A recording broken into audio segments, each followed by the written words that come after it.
everybody, my name is Shibi. I'm an esports colorcaster and Celestial ranked player in Marvel Rivals, and week 1 of the Marvel Rivals Ignite tournament has just concluded across the Americas, EMEA, Asia, and Oceanic regions, and I wanted to break down what we were seeing at the pro level and see if we can put that into our own ranked games. I'm going to go over what some of the most banned heroes were, what some of the most picked heroes were by role, so by Vanguard, Duelist, and Strategist. I'm going to be breaking down what was the most picked, why it was picked, and what we saw evolve through the tournament. I think there's a lot of good data we can use here from the Marvel Rivals Ignite tournament, and you guys can implement some of those hero picks into your own ranked games and hopefully climb to your desired rank. But I don't want to keep you waiting any longer, so let's just get into it. So to explain the pick ban phase a little bit better, I'm just going to take an example of a match that's happened. This is Sentinels versus Citadel. This is blue side and red side, we'll call them, as that's what Marvel Rivals Ignite is calling them. And as you can already see, both teams have banned away Magneto. So the fundamental difference is between Ignite and our typical solo queue games is that both teams are banning stuff away from the other team.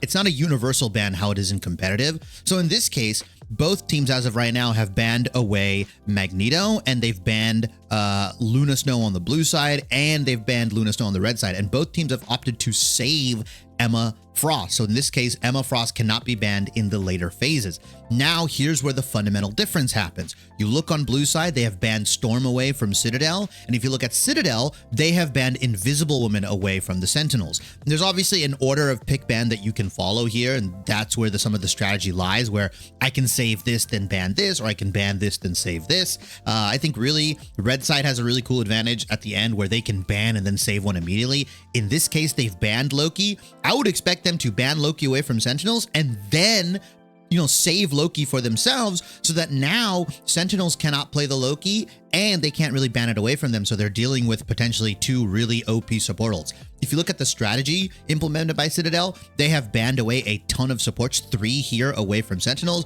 While on Sentinel's side, they've banned a plethora of different things, right? Magneto, Groot, so on and so forth. And Ignite does a really good job of showing you what characters can, or what teams can play what heroes, right? If you look on the Citadel side, they're not allowed to play Magneto, Luna Snow, Storm, and Groot, while they are allowed, or they've saved Emma Frost and Loki. When you look on the Sentinel side, they are not allowed to play Magneto, Luna Snow, same to Citadel, but they cannot play both Invisible Woman and Loki, while they can also play Emma Frost and Cloak and Dagger. So what's going to happen is, in this scenario, Citadel will most likely lock in Loki here, while on the side of Sentinels, they cannot match with their own Loki. They cannot pick Loki for themselves. So that's the big difference between the pick and ban phase. And I just wanted to break that down for anybody that doesn't understand it. It's actually pretty simple. And the way they Ignite does it, when they put all these heroes and they put the ban symbol over them, you can kind of see what's banned and what's been picked or what's pickable. We're going to start with the Vanguards and what we were seeing at Marvel Rivals Ignite. Now, my information is going to be based off of both Americas and EMEA. Unfortunately, I just didn't have enough time to watch both Asia and Osh because of their time zones. If I wanted to have a healthy sleep schedule and be able to keep up with Marvel Rivals Ignite tournament, I had to make some sacrifices there. America and EMEA, in my mind, are the 2 best regions, but we won't really know that until we get to that international level of competition where all the top teams from all the regions will end up playing against each other. So that's where my information is going to be based off of. It's going to be Americas and EMEA. Now, what we saw pretty consistently across the board for a majority of the tournament, I would say 90% in terms of Vanguards, is that Emma Frost was very consistently banned away. And if she wasn't banned away, she was a must pick in pretty much every composition. Now, she was very rarely not banned away. In the cases that she was, it was teams that, maybe thinking that if they had the Emma Frost specialist or they had a better Emma Frost player, that they could go toe-to-toe with some of these teams. But the unanimous kind of decision and the unanimous consensus is that Emma Frost is the best tank in the game. Now, I had Magneto and then Emma Frost early on in Season 2.5, but even the nerfs, quote-unquote, that came into her diamond form didn't really affect her that much. Her range of her beam actually being increased seemed like a buff, and it was because of how quickly and how consistently she can maintain her beam charge because the range is increased. It's harder to kind of get out of that range here. She can also deal with some of the flyers that we've been seeing in a lot of these games here. She's also just very good as an overall tank, right? She can play brawl, she can play anti-dive, she can play the range game. She's just really good at pretty much everything a tank needs to be. She can hold the front line in her diamond form. She has a shield. She can, take down people like Doctor Strange. She can make other tanks' life a living hell if she grabs you and kicks you towards her team. She kind of just does it all. She's also very good into stuff like Wolverine that we've been seeing a little bit of. I understand why these teams are banning Emma Frost, and when Emma Frost was banned, the most picked Vanguard by far was Magneto, who is in that 1B slot in my opinion. Magneto is the second best tank in the game, right behind Emma Frost, very clearly as decided by a lot of these pro teams. He is just super flexible as well, right? He does really good into a lot of the supports that are very popular, can shut down popular DPS ultimates. You can also combo with what was the other tank that we kind of saw a lot of, or I would say behind Magneto, we saw a consistent amount of Groot. Now, Groot has fallen. He doesn't have to be, pick ban worthy like he was in previous seasons in pro play, but a lot of the time we would see Groot paired up with Magneto because you can get that 1-2 ultimate combo off, right? The Groot ultimate into the Meteor M, slamming it down. It counters support ultimates. You guaranteed to usually get 1 or 2 people, especially if you can break the shield and you can do it when there's no bubble. It's a pretty consistent combo. 100 Thieves, I think, is one of the best teams at the highest level of pulling that combo off pretty consistently because I think they have one of the best Magneto players in the world, and I think they have the best Groot player in the world in Vinny. So yeah, a lot of teams were kind of, I wouldn't say copying them because it is just a popular combo, but Groot Magneto was seen pretty consistently, especially on some of the convergence maps, some of the convoy maps. In domination, maybe not as much, but we still saw a good chunk of it. Behind Groot gets a little dicey. We did see stuff like Thing being played. We saw a little bit of Hulk, but realistically, all the other tanks kind of fell to the wayside. I would say Doctor Strange, out of all the other tanks, was pretty consistently picked alongside Magneto and sometimes Groot.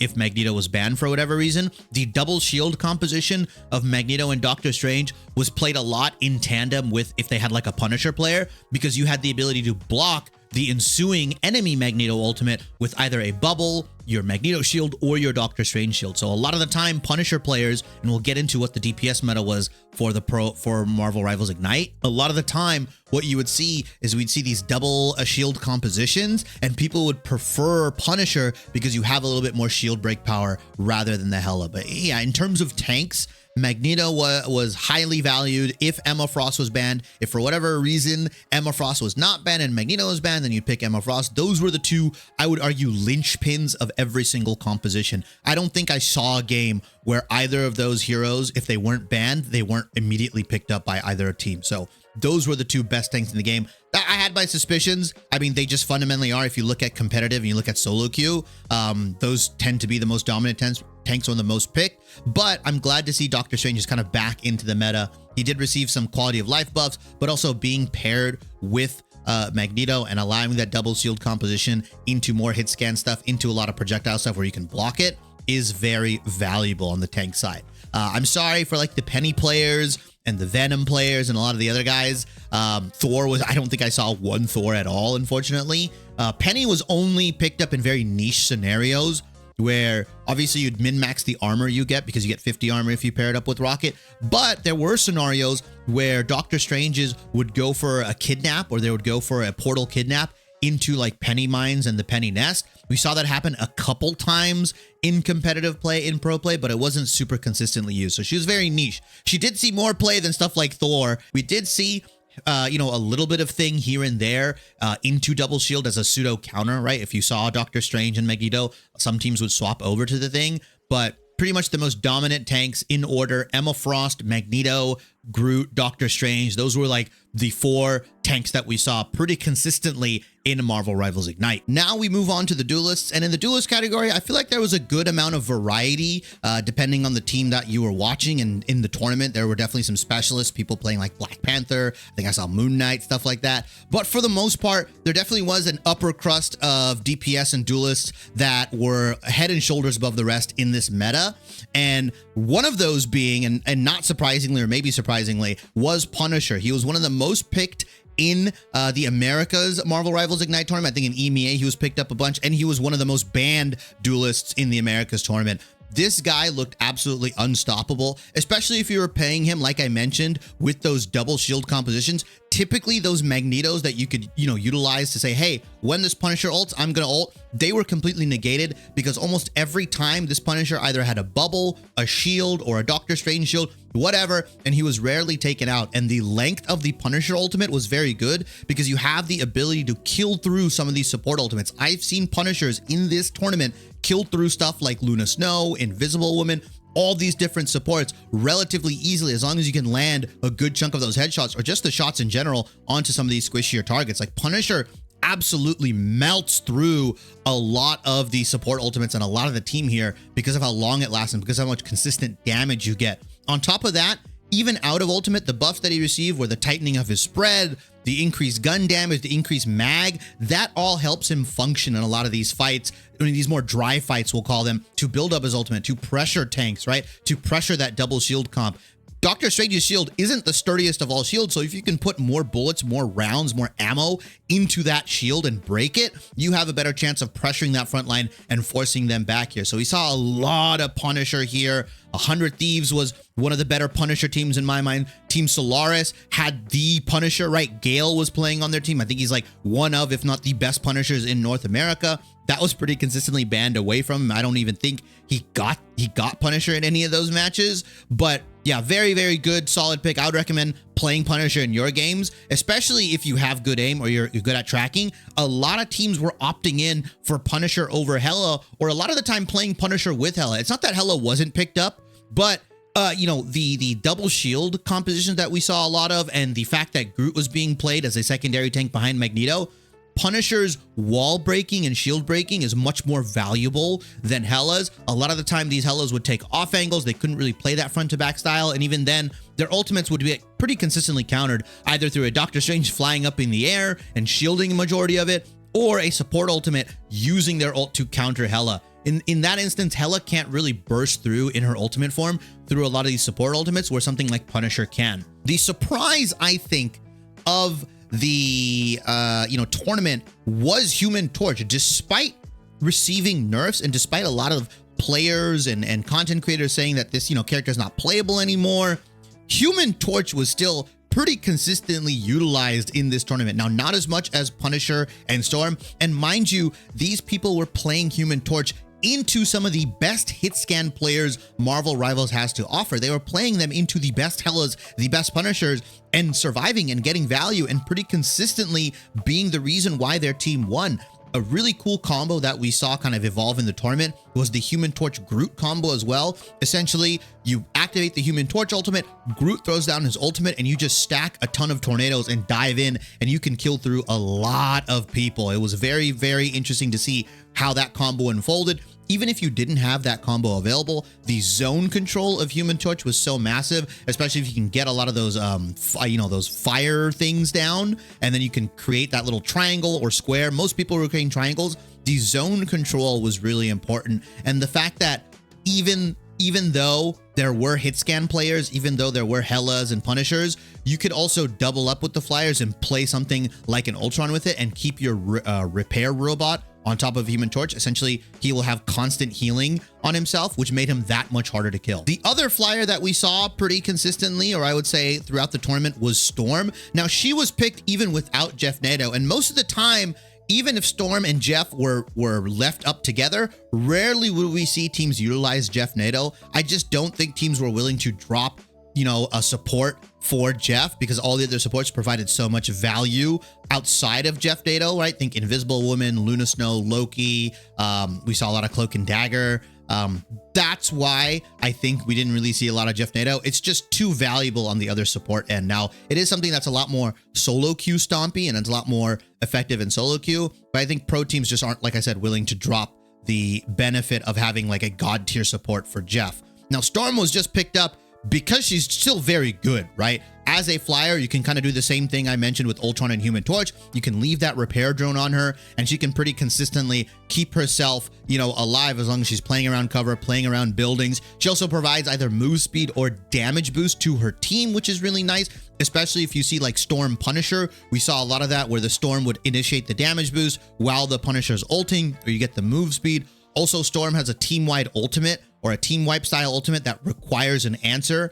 And if you don't have it, you're pretty much wiping away something like a Loki, Luna Snow, an Invisible Woman. There were a lot of instances where these Storms would just pop their ultimate to trade other support ultimates, and they would just build their ultimate up much faster. So Storm, Punisher, Human Torch, Hela, we saw a lot of. We also saw a good amount of res comp, right? Star-Lord, as we developed further into the tournament, Star-Lord res comps were being pretty consistently picked up, but that was, I think, in response to a lot of supports being banned out. In this meta, we saw a bunch of like 2 or 3 supports being banned out. Luna Snow, Loki, and Invisible Woman were pretty consistently removed from play from 1 or 2 of the teams. So that kind of didn't leave you a good bevy of heroes to play, right? Left like Ultron, Adam Warlock, Mantis. So a lot of these teams were defaulting back to the Star-Lord res compositions, and some of them were finding quite a bit of success. Another DPS that we saw as well was Wolverine. He was again being picked up later into the meta as kind of a counter to a lot of these Groot comps and Magneto compositions that we saw.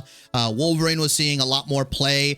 There's obviously a lot of good cracked out Wolverine players. Some of the more fringe picks that we saw, we did see Psylocke being busted out here and there by certain teams. Bucky was being played very sparingly. We did see a sprinkle of Iron Man as well. Iron Man, probably out of all the 3 flyers, or 4 flyers we'll call it if you include Ultron, he was probably the least played, right? Yeah, Psylocke, depending on who the team was, you could bust it out, especially into some of the more squishier backlines or some of the more individuals that would play a little bit more isolated, right? Or play on these off angles. Psylocke had a little more opportunities to, you know, burst out some of these DPS players and use their ultimate to maybe trade or get some kills here. But yeah, Punisher, Storm, Human Torch, Hela, Star-Lord, that's what we saw a lot of in Marvel Rivals Ignite. Finally, moving on to the strategists or supports. Now, supports were pretty consistently one of the most banned roles across the tournament. Loki had the most bans throughout all the different heroes. So he was banned more than Emma Frost, more than Punisher. Loki was banned the most across the tournament. He was also the most banned support throughout the tournament. We also saw a ton of Luna Snow, Invisible Woman, Adam Warlock bans. Like, the supports were pretty consistently banned out, so we were forced to see a ton of variety. A lot of the stuff that was picked as well, Cloak and Dagger, Adam Warlock, Mantis, and Ultron. Ultron specifically, we'll get into Ultron right now. It was very apparent you were either an Ultron team or you weren't an Ultron team. There were a lot of teams that were reluctant or pretty consistently looked worse on Ultron, and the people that were playing Ultron, typically it was the DPS, the second DPS player, one of the 2 DPS players on the pro teams that would pick up Ultron, similar to how you kind of put the secondary DPS player on Mantis for the res compositions. And it was very apparent which teams kind of practice Ultron compositions or practice playing with Ultron, right? In this 3 support, maybe 1 tank, 2 DPS meta, or even the 2 tank, 1 DPS, and then Ultron plus 2 more supports meta. A lot of the really good Ultron teams were able to build that ultimate up very, very quickly and like consistently snowball fights. You would pretty consistently see Ultrons have like 2 or 3 ultimates before like 1 or 2 of the enemy support ultimates, right? Or 1 or 2 of the support ultimates that can potentially counter Ultron. Now, not all of them were super effective. We did see a lot of variety in how these Ultrons used their ultimate. Some of them would use it to pressure teams and pressure and put DPS onto the enemy. A lot of them would also use their Ultron ultimates to counter certain DPS ultimates because of the healing that goes into the team if you can get that splash healing going. So yeah, Ultron was really interesting because you pair it up, like I mentioned, with Human Torch, with Storm, some of these other flyers. A lot of them would put that repair drone on them, keep the repair drone on them, and then just allow that flyer to go crazy because of the consistent healing. And it was very tough for teams to deal with. Even when they were picking both Punisher and Hela, a lot of these teams couldn't really stop these flyers or couldn't really deal with them, especially because of how nimble and how tanky Human Torch is.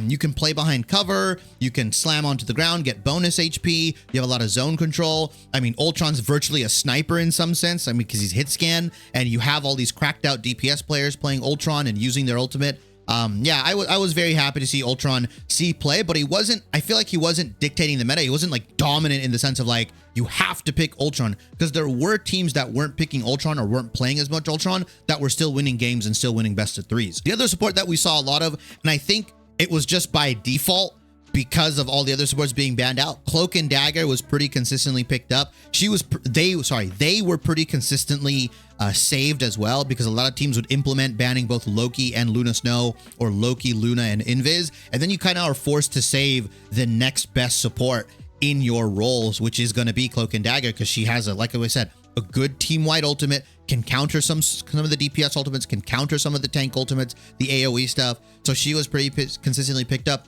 Adam Warlock was really interesting because I feel like he was getting banned later into the meta, like maybe day 3 or day 4 of the tournament, because a lot of teams were defaulting to res comp and a lot of them were playing res comp again. And same thing with Ultron. You were either a res comp team or you weren't a res comp team in season 2.5. And yeah, he was getting pretty consistently banned out. He's also hit scan. So when you have a lot of these good hit scan players or some of these supports that are very good at hit scan, they can kind of help with sniping some of these, flyers out of the sky, right? Storm, Human Torch, Ultron stuff. And Mantis was also picked up in conjunction with the res meta, right? The secondary DPS player would be playing a lot of Mantis. But I think the most telling thing is that a lot of these pro teams really valued banning the really annoying stuff like Luna Snow and Loki away.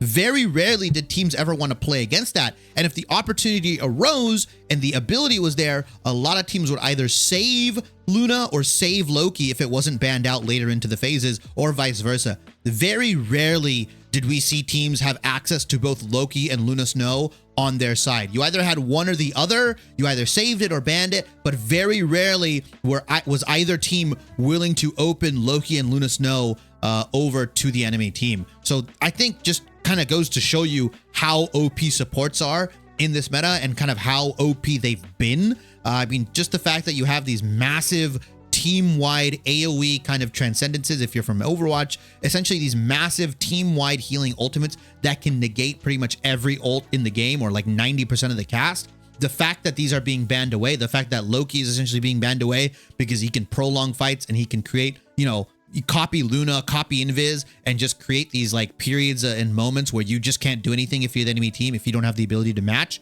just kind of goes to show you how important support was in this tournament and how heavily it dictated what was going to happen, what compositions were being played. Because based on the different supports that were open, that's where you saw stuff like Punisher plus double shield. That's where you saw stuff like res composition. That's where you saw stuff like maybe Invisible Woman, Cloak and Dagger, or Cloak and Mantis, like all these weird wacky combos. Ultron, like we mentioned, right? If that was pickable, if you were the Ultron team. So I feel like Marvel Rivals Ignite, at least so far in week 1, was very heavily dictated by what supports were open and available, because we saw all the bans and picks coming through the saves as well, which is really crucial. And then obviously outside of the top 2 tanks in Magneto and Emma Frost, we didn't really see a lot more targeted tank bans. Sometimes we saw Doctor Strange if the enemy team or one of the teams had like a really cracked out Doctor Strange player, but most of the time the meta revolved around whether Magneto and Emma Frost were open and what bevy of supports were available to pick. Sometimes, again, we saw specialist DPS bans, stuff like Storm, stuff like Punisher being banned away because Punisher was just so consistently good and picked throughout all these different games. But a lot of the time it was supports and tanks, and then the DPS and the duelist players didn't really have to worry about some of their heroes being pinched or their heroes being removed. I feel like the duelist players had a lot to work with in terms of what they could pick and what they can kind of remove. I have been watch partying, and I watch partied week 1. I'll be watch partying week 2 when I get back on Saturday. So I hope you guys tune in. I'd love for you guys to come in, because we've been breaking down a lot of the heroes, a lot of the compositions, a lot of different strats, and the cute tech that we've been seeing across the board all this tournament. And I think it's only going to get better as we've narrowed it down to some of the top teams in all of these regions. Hey everybody, thanks for watching. If you enjoyed the video, I'm going to tell you something you've heard a million times before. Like, comment, subscribe, and hit the bell for notifications on my latest uploads. I try and respond to every single comment in my video because I genuinely do appreciate everyone that takes the time out of their busy schedules to leave one, and I love interacting with my community. If you want to catch more longer form content, I stream over on Twitch about 3 to 4 times a week, where you'll get unedited versions of these videos, as well as we talk about roster moves, patch changes, as well as gameplay over there.